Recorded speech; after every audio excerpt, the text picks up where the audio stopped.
പ്രിയപ്പെട്ടവരെ, ഇന്നലെ തുടങ്ങിയിട്ടുള്ള ഈ കാവ്യദേശാടനത്തിലെ അപൂർവ നിമിഷങ്ങളാണ് ഇന്ന് ഇവിടെ അനുഭവിച്ചത്. സംഗീതത്തിലെ ഞങ്ങൾ സാഹിത്യം എഴുതുന്ന ആൾക്കാരാണ്.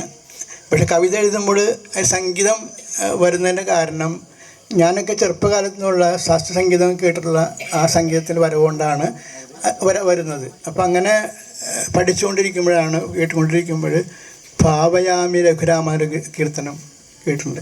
ഇതൊക്കെ കേട്ടുകൊണ്ടാണ് ഇപ്പം ഇന്ന് ഇവിടെ വരുമ്പോൾ നെയ്യാറ്റിൻകര വാസുദേവൻ്റെ കീർത്തനങ്ങൾ എന്തൊക്കെയാണ് ഞാൻ ശ്രീജയോട് ചോദിച്ചത്. ശ്രീജയുടെ അറിവനുസരിച്ച് എനിക്കറിയില്ല. അപ്പോൾ എനിക്ക് കിട്ടിയ വിവരം വെച്ചാൽ സിനിമയിൽ ചില പാട്ടുകൾ ഈ ശാസ്ത്രീയ സംഗീതം വരുമ്പോൾ അത് പാടിയത് നഗുമോ കനലേ നീനാജാലി തെലിസി നഗുമോ കനലി നീനാജാലി.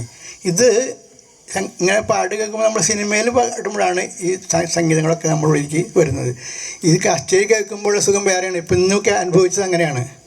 പക്ഷേ ഞാനിങ്ങനെ ഒരു ലോകത്തായിരുന്നു സംഗീതം. അപ്പോൾ ഇതിൻ്റെ പിന്നിൽ ഇങ്ങനെ ഈ നാട്ടിൽ നിൽക്കുമ്പോൾ ഭാഗ്യമാണ്.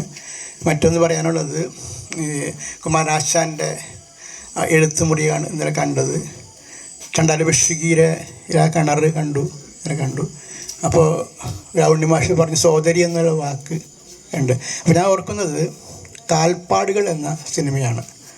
അതിലാണ് ഒരുപാട് പാട്ടുകൾ യേശുദാസ് ആദ്യമായിട്ട് പാടിയതെന്നൊക്കെ നമുക്ക് പറയുന്നത് ജാതിഭേദം എന്ന ദിവസമൊക്കെ ഉണ്ട്.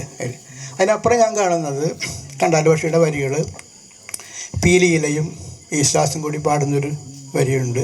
അപ്പം അത് ലീല 2 വരി പാടിയിട്ട് അടുത്ത യേശുദാസിൻ്റെ ശബ്ദം കേൾക്കുമ്പോൾ ഞാൻ ഇതിപ്പോൾ ഓർക്കുന്നത്. കാരണം അല്ലലെന്തു കഥ ഇതു കഷ്ടമേ അല്ലലാലങ്ങ് ജാതി മറന്നിതു നീചനാരിതൻ കയ്യാൽ ജലം വാങ്ങി ആചമിക്കുമോ ചൊല്ലെഴുമാര്യന്മാർ എന്ന് പറയുമ്പോൾ യേശുദാസ് പറയുന്നത് ജാതി ചോദിക്കുന്നില്ല ഞാൻ സോദരി ചോദിക്കുന്നു നീർ നാവ് വരണ്ടോ